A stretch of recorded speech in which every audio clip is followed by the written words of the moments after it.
नमस्कार दोस्तों, कई तैयारी यूट्यूब चैनल पर आप सभी का स्वागत है। संपूर्ण हिंदी विषय की तैयारी को आगे बढ़ाते हुए अधिक से अधिक हिंदी साहित्य के एमसीक्यूज को करते हुए, जो कि आपकी परीक्षाओं में काफ़ी मददगार साबित होंगे, या फिर जो है जितने भी पिछली परीक्षाओं में पूछे गए हैं पीवाईक्यू, उनको करते हुए हम आगे बढ़ रहे हैं हिंदी साहित्य से संबंधित। आपकी जितने भी आगे भविष्य में होने वाली परीक्षाएं हैं, उनके अंतर्गत जो है इन्हीं तथ्यों में से काफ़ी सारे प्रश्न देखने को मिलेंगे। तो ज़्यादा टाइम वेस्ट न करते हुए शुरुआत कर लेते हैं आज की क्लास की।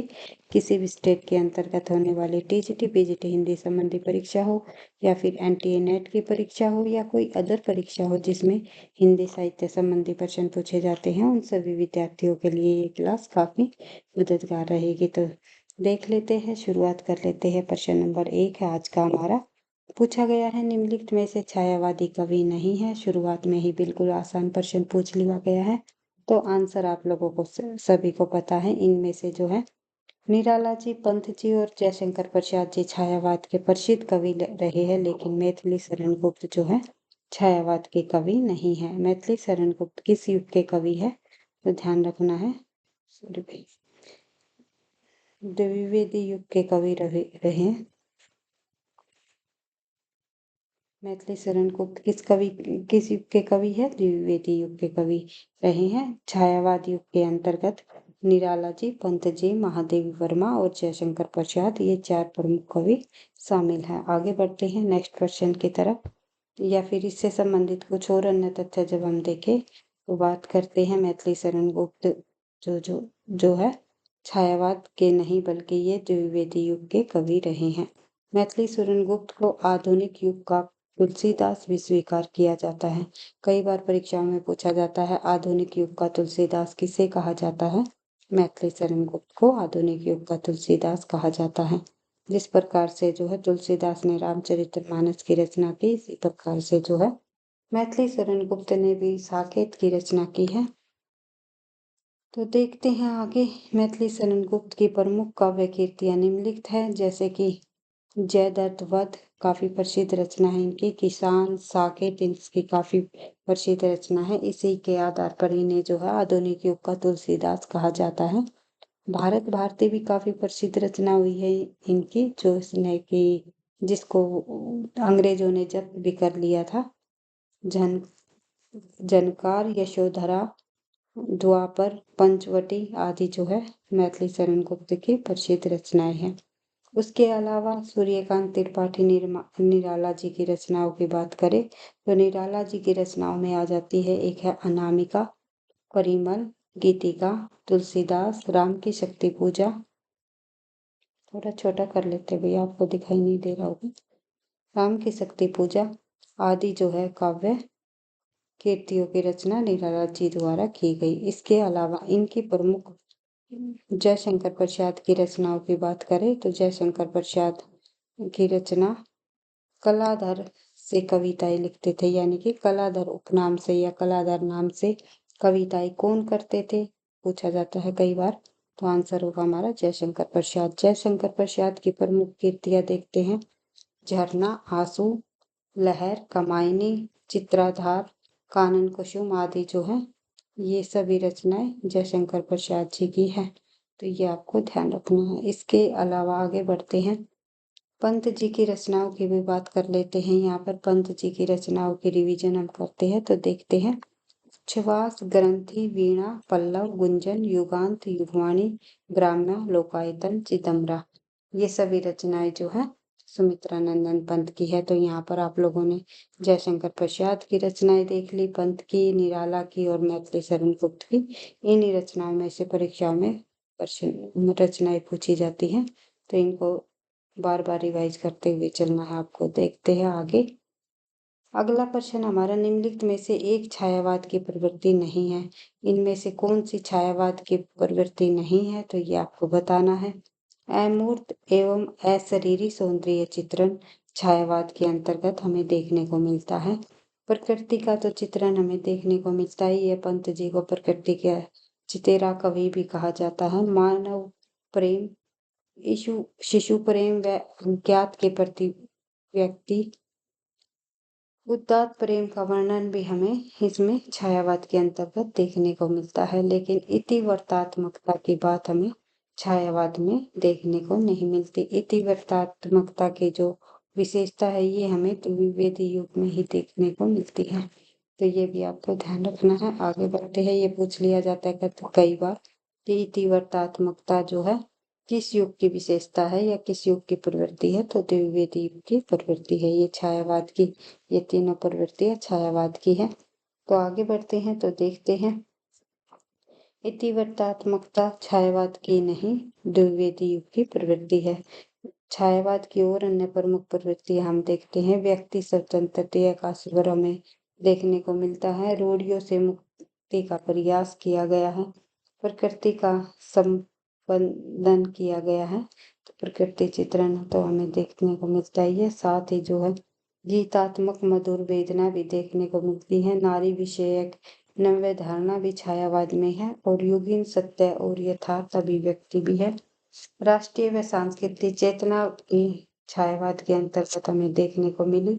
स्वच्छंद कल्पना का नवोन्मेषण में भी हमें जो है छायावाद में देखने को मिला है। तो देखते हैं नेक्स्ट प्रश्न। हमारा नेक्स्ट प्रश्न है राम की शक्ति पूजा का प्रकाशन वर्ष क्या रहा। तो राम की शक्ति पूजा पीजीटी के अंतर्गत भी पूछा गया प्रश्न है भाई, ये DT+P के, तो आपको ध्यान रखना है, इम्पोर्टेंट प्रश्न है। तो राम के आजकल परीक्षाओं में प्रकाशन वर्ष से संबंधित भी काफी सारे प्रश्न पूछ लिए जाते हैं, तो सभी प्रश्न, तो जितनी भी इम्पोर्टेंट रचनाएं हैं भाई उनके प्रकाशन वर्ष को भी ध्यान रखते हुए चलना है, क्योंकि हम उसी प्रकार से प्रश्नों की को बार बार रिवाइज करते हैं जिस प्रकार से परीक्षा में प्रश्न पूछे जाते हैं।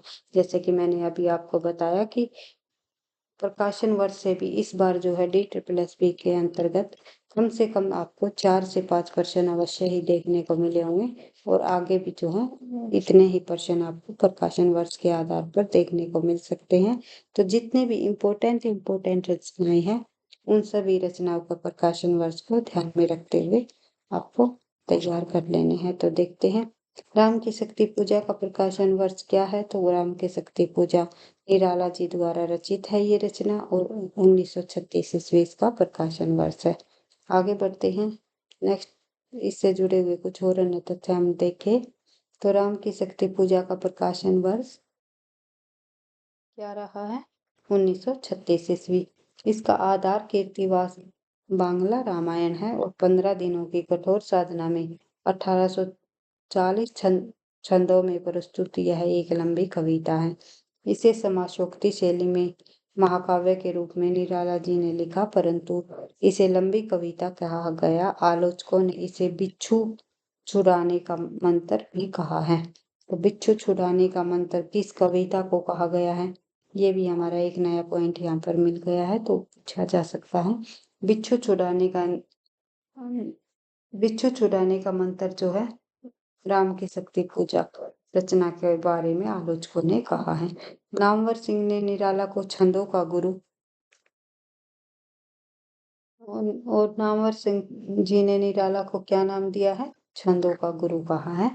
राम विलास शर्मा के अनुसार निराला रूढ़ियों के प्रति विद्रोह और परिवर्तन के कवि रहे हैं। तो ये आपको पता ही है, निराला जी को मुक्तक छंदों के प्रवर्तक के रूप में भी जाना जाता है, छंदों का गुरु भी कहा जाता है, और रूढ़ियों के प्रति विद्रोह और परिवर्तन का कवि भी कहा जाता है। किसके द्वारा कहा गया, तो ये आप लोगों को पता आपके सामने है। नामवर सिंह जी ने निराला को छंदों का गुरु कहा। रामविलास शर्मा ने निराला को रूढ़ियों के प्रति विद्रोह और परिवर्तन का कवि कहा है। बढ़ते हैं आगे, निराला जी की कुछ रचनाएं देख लेते हैं। यहाँ पर निराला जी के ये जो काव्य संग्रह है, जैसे कि अनामिका 1923 में प्रकाशित, फिर परिमल 1930 में, गीतिका 1936, संध्या का कली 1969, जूही की कली 1916, पंचवटी पश्चिम सरोज स्मृति 1935, तुलसीदास 1938, कुकुरमुत्ता 1942। ये रचनाएं सभी जो है निराला जी की है, तो आपको ध्यान रखना है, इनको बार बार रिवाइज करते हुए चलना है। प्रश्न नंबर हमारा आज का प्रश्न नंबर 4 है भैया, लोकायतन किस विधा की रचना है? तो आपको पता ही है, लोकायतन पंत जी द्वारा लिखी गई प्रमुख रचना रही है और ये एक प्रबंध काव्य है। सुमित्रानंदन पंत की रचना है, छायावादी कवि हुए हैं। सुमित्रानंदन पंत प्रकृति के चितेरे कवि भी कहे जाते हैं। सुमित्रानंदन पंत जी द्वारा रचित लोकायतन इनका एक प्रबंध काव्य है। लोकायतन में पंत जी ने भारतीय जीवन की स्वतंत्रता के पहले और बाद की कथा को काव्य का ही रूप दे दिया है। पंत की पहली रचना का नाम पूछा जाए तो गिरजे का घंटा 1916 ईस्वी है। कीर्ति जो और अन्य कीर्तियां हैं पंत जी की, उसमें शामिल है वीणा, ग्रंथि, गुंजन, युगांत, युगवाणी और ग्राम्य। युगांत से ही जो है प्रगतिवाद की शुरुआत मानी जाती है, ये आपको बताया भाई। प्रगतिवाद की शुरुआत किस रचना से मानी जाती है? युगांत से मानी जाती है और युगांत रचना से ही छायावाद का अंत माना गया।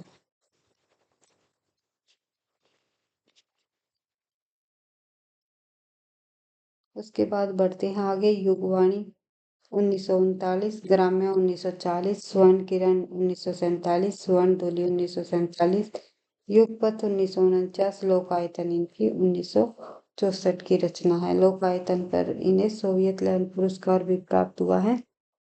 उसके अलावा बात करें चिदम्बरा रचना की, तो चिदम्बरा पर इन्हें 1965 में 1965 की रचना है और 1968 में इन्हें जो है ज्ञानपीठ पुरस्कार प्राप्त हुआ है। उसके बाद कला और बूढ़ा चांद की बात करें तो इन्हें 1960 में ही इन्हें जो है साहित्य अकादमी पुरस्कार से सम्मानित किया जा चुका और चिदम्बरा पर ज्ञानपीठ पुरस्कार मिला। लोकायतन पर इन्हें सोवियत लैंड पुरस्कार प्राप्त हुआ।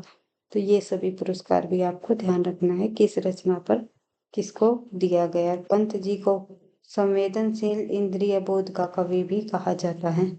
आगे बढ़ते हैं। नेक्स्ट क्वेश्चन हमारा क्वेश्चन नंबर 5 पूछा गया है, तुलसीदास के रचनाकार कौन है? तुलसीदास नामक जो रचना है वो किसके द्वारा लिखी गई? तो निराला जी द्वारा ही रचित है।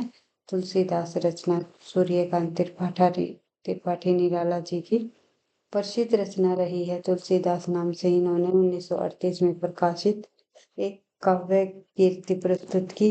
उसके बाद निराला का जन्म की बात करें तो बंगाल में महिषादल रियासत में फरवरी 1899 ईस्वी में हुआ तथा देहांत अक्टूबर 1961 में दारागंज प्रयागराज यानी उत्तर प्रदेश में इनका देहांत हुआ। 1899 जो हो निराला जी का जन्म भी जितने भी ये हमारे चारों छायावादी कवि है, प्रसाद, जयशंकर प्रसाद, महादेवी वर्मा, निराला जी और सुमित्रानंदन पंत, इन चारों के जो है जन्म आपको कमेंट बॉक्स में लिख करके बताने हैं ताकि आपको बार बार रिवाइज होते रहें। नेक्स्ट क्वेश्चन हमारा देखते हैं, निम्नलिखित में से सुमेलित नहीं है। कमायनी जयशंकर प्रसाद जी की ही रचना है। रामचरितमानस तुलसीदास जी द्वारा रचित रचना है, अवधी भाषा में है, ये आपको ध्यान रखना है। कमायनी जो है जयशंकर प्रसाद की रचना है, महाकाव्य है ये इनका। और चिदम्बरा का आपको बताइए, ये महादेवी वर्मा की नहीं है बल्कि किसकी रचना है? ये पंत जी द्वारा रचित रचना है जिसको ज्ञानपीठ पुरस्कार भी प्राप्त हो चुका है। सबसे पहला ज्ञानपीठ पुरस्कार सुमित्रानंदन पंत को ही चिदम्बरा रचना पर दिया गया 1968 में, ये आपको ध्यान रखना है। उसके बाद चिता के फूल की बात करें तो रामरक्स बेनीपुरी जी की ही रचना है। इसके अलावा आप बात कर लेते हैं नेक्स्ट क्वेश्चन की तरफ। नेक्स्ट क्वेश्चन में पूछा गया है, महादेवी वर्मा के यामा में कौन सी रचना संकलित नहीं है? महादेवी वर्मा जी द्वारा जो रचित है यामा, एक काव्य संग्रह है महादेवी वर्मा का। कई रचनाओं को इसमें संकलित किया गया है, कई रचनाओं जो गीतों को जो है इस यामा में संकलित किया गया है। तो आपको बताना है इनमें से संकलित कौन सी रचना नहीं है यामा में। निहार भी यामा में है, रश्मि भी और सांध्या गीत भी, लेकिन दीपशिखा को यामा में संकलित नहीं किया गया। तो देखते हैं, बात करते हैं इस प्रश्न के सॉल्यूशन की तरफ, बढ़ते हैं आगे। महादेवी वर्मा के काव्य संग्रह यामा में दीपशिखा कविता को संकलित नहीं किया गया। यामा में निहार, रश्मि, नीरजा व सांध्या गीत के महत्वपूर्ण गीतों का संकलन किया गया है। छायावादी युग के 4 प्रमुख स्तंभों में से महादेवी वर्मा का जन्म 1907 ईस्वी में हुआ तथा निधन सितंबर 1987 में हुआ। महादेवी वर्मा की प्रमुख रचनाओं की बात करते हैं तो इनकी रचनाओं को बार बार रिवाइज करते हुए चलना है, क्योंकि इनकी रचनाएं परीक्षाओं में पूछी जाती हैं। जैसे कि निहार 1930, रश्मि 1932, नीरजा 1935, सांध्या गीत 1936, दीपशिखा 1942 और सप्तपर्णा 1960। बात कर लेते हैं यहाँ पर हम दीपशिखा की, जो कि हमने ऑप्शन में देखा था। दीपशिखा जो रचना यामा में संकलित नहीं है, तो दीपशिखा अपने आप में एक स्वतंत्र काव्य संग्रह, इनका काव्य संग्रह, इसी में काफी सारी कविताओं को संकलित किया गया है, तो ये आपको ध्यान रखना है। और 1942 में प्रकाशित है दीपशिखा, और महादेवी वर्मा का ये एक अंतिम काव्य संग्रह माना जाता है। काव्य लेखन की दृष्टि से देखा जाए तो अंतिम माना गया है। उसके बाद महादेवी वर्मा ने गद्य की शुरुआत कर दी थी। गद्य लेखन की तरफ उन्होंने अपना मुख मोड़ लिया था महादेवी वर्मा जी ने, तो ये आपको ध्यान रखनी है। आगे बढ़ते हैं नेक्स्ट क्वेश्चन की तरफ। सुभद्रा कुमारी चौहान की काव्य रचना के संबंध में कौन सा कथन सही नहीं है? सुभद्रा कुमारी चौहान भी महादेवी वर्मा की ही जो है सहपाठिका मानी जाती है। सुभद्रा कुमारी चौहान की काव्य रचनाओं के संबंध में कथन जो सही नहीं है वो देख लेते हैं। उनमें गंभीर से गंभीर विषय को भी सरल रूप में प्रस्तुत करने की अदम्य अक्षमता थी, ये बिल्कुल सही है।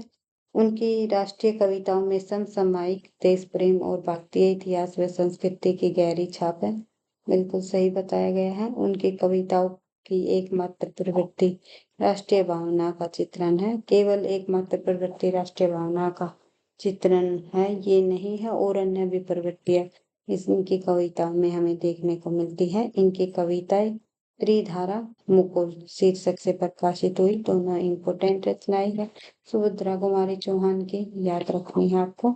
आगे बढ़ते हैं तो देखते हैं सुभद्रा कुमारी चौहान की जो ये यहाँ पर प्रवृत्ति दी गई है एक ऑप्शन के अंतर्गत, उनकी कविताओं की एकमात्र प्रवृत्ति राष्ट्रीय भावना का चित्रण है, ये बिल्कुल जो है आंसर सही हो जाएगा हमारा, क्योंकि केवल एकमात्र प्रवृत्ति राष्ट्रीय भावना का चित्रण ऐसा नहीं है, और अन्य प्रवृत्तियां भी इनकी कविताओं में हमें देखने को मिलती हैं। सुभद्रा कुमारी चौहान की काव्य रचनाओं के संबंध में उपयुक्त कथन सही नहीं है। ये सुभद्रा कुमारी चौहान की काव्य की विशेषताएं हम देखते हैं, क्योंकि यहाँ पर तो ऑप्शन में दिया गया कि केवल राष्ट्रीय भावनाओं का ही चित्रण किया गया है। इसके अलावा और अन्य विशेषताएं क्या क्या रही है उनके काव्य की, ये हम देख लेते हैं। इनकी देश प्रेम से संबंधित कविताओं में वीर रस की निर्झरणी प्रवाहित है, और इनकी रचनाएं त्रिधारा मुकुल शीर्षक में संग्रहित है, ये भी ध्यान रखना है। उसके अलावा देखते हैं इनके पारिवारिक जीवन की कविताओं में सूर की तरह इन्होंने वात्सल्य रस का मार्मिक हास्यस्पर्शी वर्णन किया है। सूरदास की तरह जो है इनके कविताओं में हमें वात्सल्य रस देखने को मिलता है। इनकी कविताओं में सात्विक अनुभूति व पारिवारिक जीवन के माधुर्य भाव का भी अंकन किया गया है। आगे बढ़ते हैं। नेक्स्ट क्वेश्चन है हमारा, माखनलाल चतुर्वेदी की कविताओं के संबंध में कौन सा कथन असंगत है? तो यानी कि सही नहीं है। असंगत का मतलब भी होता है सही नहीं। तो आगे बढ़ते हैं तो देखते हैं। साहित्य देवता, हिम तिरंगनी आदि इनकी काव्य कीर्तियां हैं। साहित्य देवता को आएगा भी बीच में, और हिम तरंगिणी इनकी काव्य कीर्तियां हैं। ये ऑप्शन बिल्कुल सही है, हमें सही नहीं है ये देखना है। नेक्स्ट है राष्ट्रीय, उनके काव्य का कलेवर है तो भक्ति और रहस्यात्मक प्रेम उनकी रचनाओं की आत्मा, ये बिल्कुल सही है। उसके बाद उनकी कविताओं में छायावादी रहस्यात्मकता का सगुण मधुरा भक्ति के साथ एक अजीब समन्वय दिखाई देता है, तो ये भी बिल्कुल सही बताया गया है। लेकिन डी ऑप्शन हमारा सही हो जाएगा। उनकी कविता में आदर्श की थोती उड़ाने भरती है, तो ये हमारा ऑप्शन जो है सही नहीं है, तो ये आंसर होगा हमारा डी। तो आगे बढ़ते हैं। राष्ट्रीयता उनके काव्य का कलेवर है, तो भक्ति रहस्यात्मक प्रेम की उनकी रचनाओं की आत्मा। माखनलाल चतुर्वेदी की कविताओं में छायावाद रहस्य भावना का सगुण माधुर्य भक्ति के साथ एक अजीब समन्वय दिखाई देता है। इनकी कविताओं में प्रकृति चित्रण का भी विशेष महत्व बताया गया है। उसके बाद माखनलाल चतुर्वेदी की रचनाएं देख लेते हैं। साहित्य देवता 1942, हिम तरंगिणी 1949, हिम तरंगिणी पर जो है 1955 में इन्हें माखनलाल चतुर्वेदी को साहित्य अकादमी पुरस्कार भी प्राप्त हो चुका है, ये आपको ध्यान रखना है। उसके बाद माता इनकी 1951 की रचना है कृष्णा अर्जुन 1918, हिंद की टिरनी 1943 आदि माखनलाल चतुर्वेदी जी की रचनाएं हैं। माखनलाल चतुर्वेदी को जो है किस नाम से जाना जाता है, ये भी आपको कमेंट बॉक्स में बताना है। माखनलाल चतुर्वेदी को और अन्य किस नाम से भी जाना जाता है, ये आपको बताना है। आगे है हमारा प्रश्न, कौन सा विकल्प सही नहीं है। तो देखते हैं। संशय की एक रात राम के मन का संशय चित्रित है, तो संशय की एक रात में राम के मन का संशय चित्रित है, बिल्कुल सही दिया गया है। उर्वशी का दर्शन पक्ष है, प्रेम ईश्वर जे और आत्म धरातल को मिलाना। उसके बाद दिया गया है बी ऑप्शन हमारा सही है, लेकिन कुरुक्षेत्र में गांधीवाद अहिंसा का समर्थन नहीं किया गया है। यहाँ पर बताया गया है कुरुक्षेत्र में युद्ध मतलब शांति के लिए युद्ध आवश्यक है, ये इसमें बताया गया है। लोकायतन में स्वतंत्रता पूर्व से लेकर उत्तर शोपन तक का विशाल भारतीय परिवेश का चित्रण दिया गया है। लोकायतन किसकी रचना है, ये रचना है सुमित्रा नंदन पंत की। कुरुक्षेत्र रामधारी सिंह दिनकर की रचना है। उसके बाद उर्वशी की बात करें तो ये भी दिनकर की रचना है। उसके बाद संशय की एक रात की बात करें तो ये नरेश मेहता जी की रचना। तो ये आपको सभी रचनाएं भी ध्यान रखनी है किसकी रचनाएं हैं। कुरुक्षेत्र में गांधीवाद अहिंसा का समर्थन किया गया है, ये बिल्कुल गलत है।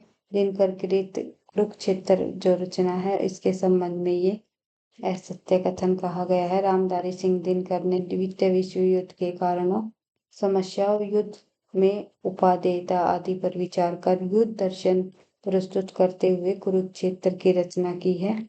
महाभारत युद्ध की पृष्ठभूमि में लिखी गई इस रचना का मूल प्रतिपाद्य युद्ध है भाई, ये बुद्ध नहीं होगा, युद्ध होगा। युद्ध और शांति है।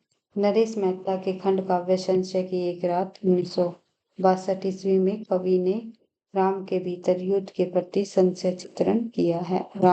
क्योंकि राम व्यक्तिगत युद्ध में सेना को प्रजा को जोखना नहीं चाहते थे, तो उर्वशी जो है रामधारी सिंह दिनकर जी द्वारा 1961 में लिखी गई रचना है।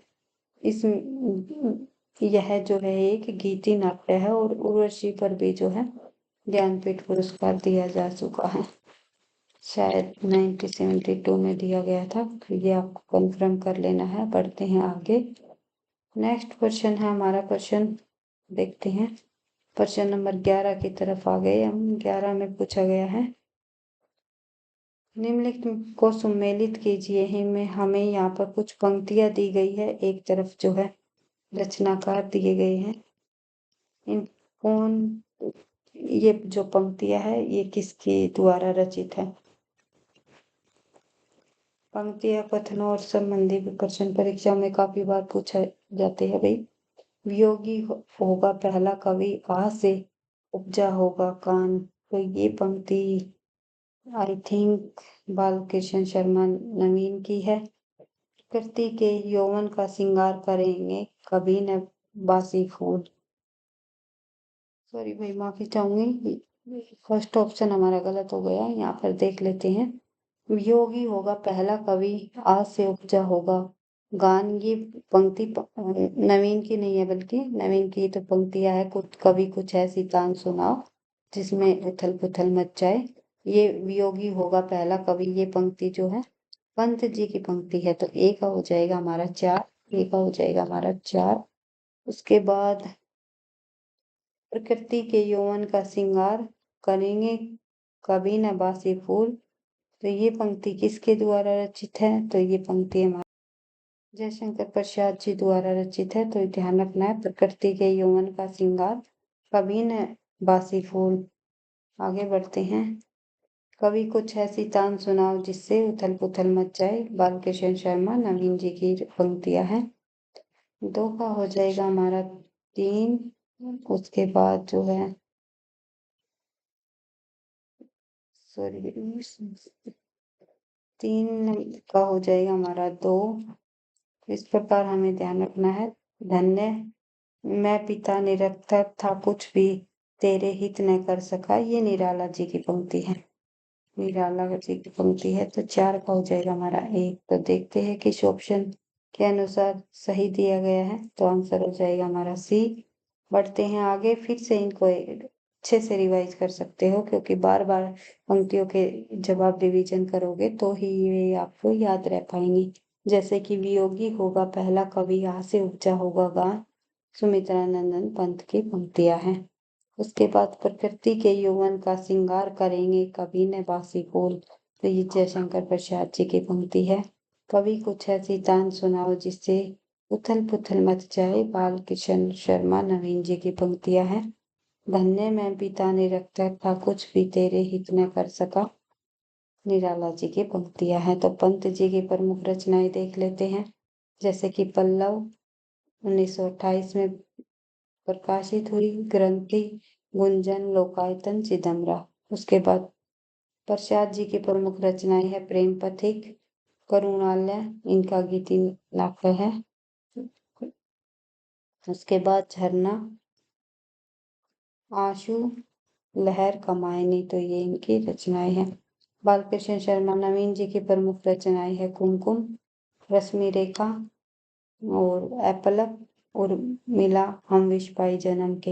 एक रचना है रश्मि रेखा, जो कि बालकृष्ण शर्मा नवीन की है। और एक प्रसिद्ध रचना है रश्मि रथी। ये रचना किसकी है? आपको कमेंट बॉक्स में लिख करके बताना है। आगे बढ़ते हैं। सूर्यकांत त्रिपाठी निराला की प्रमुख रचनाएं हैं। अनामिका 1923 में प्रकाशित, परिमल 1930 में आई, तुलसीदास 1928, बेला 1946, संध्या का कली 1969। इस प्रकार से आपको ध्यान रखना है। अनामिका का जो दूसरा संस्करण है वो 1938 में निकाला गया, यानी पूछ लिया जाता है अनामिका का प्रथम संस्करण 1923 में और दूसरा जो संस्करण है 1938 में निकाला गया। उसके बाद काव्य संग्रह में ही निराला जी की प्रसिद्ध कविताएं जैसे कि सरोज स्मृति और राम की शक्ति पूजा कविताओं का संकलन किया है। आगे बढ़ते हैं, नेक्स्ट क्वेश्चन की तरफ देखते हैं। निराला की काव्य कृतियों के संबंध में कौन सा कथन सही नहीं है? तो फिर से एक बार निराला जी के संबंध में हम पढ़ लेते हैं।